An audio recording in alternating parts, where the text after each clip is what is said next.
Now, when I was 16, and probably for quite a few years after, I thought I knew everything.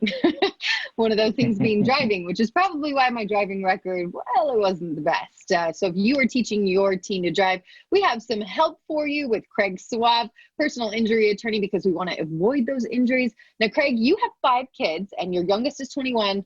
So you know how to do this. You know how to teach them. Well, I certainly made all the mistakes going through it, but they all can drive now. And as far as I know, they haven't caused any serious accidents other than running into like a telephone pole or backing into something, but we've been very fortunate. Those telephone poles, they just jump out at you. I mean, that was always my excuse, right? That's what my daughter told me. They just jumped out. I don't know where it happened, but well. Tell your daughter I agree with her. I like her. Well, let's talk about this though, because a lot of people are, that time their kids are turning 16 and they're really trying to figure out how to do it. But I think the biggest thing is trying to teach your kid you're controlling a weapon essentially, and you've got to be careful behind these cars, right? Well, yeah, it's a very dangerous weapon too. When you think of the thousands of pounds different cars, weigh, right. And the reality that novice drivers, these brand new drivers, are twice as more likely to cause a fatal collision. And so that's something that no family wants to live with if they can avoid it. Right, absolutely. And I think the biggest difference, I mean, obviously I learned to drive many, many years ago, but now I can't imagine trying to learn to drive with cell phones and your Instagram and your phone keeps dinging and there's all these things in the car that cause distractions. So how do you teach your teen properly to not get distracted?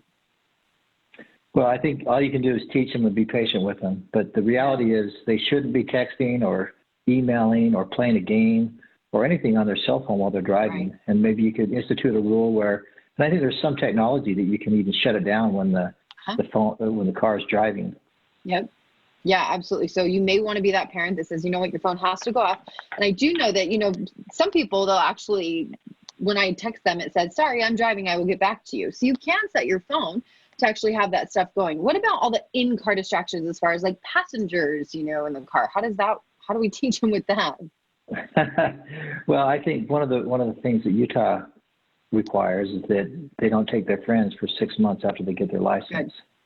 Good. And I think you could have that as a rule if you felt like they needed more time for that. But it's definitely, those distractions are real, and they can be very dangerous if you don't control them.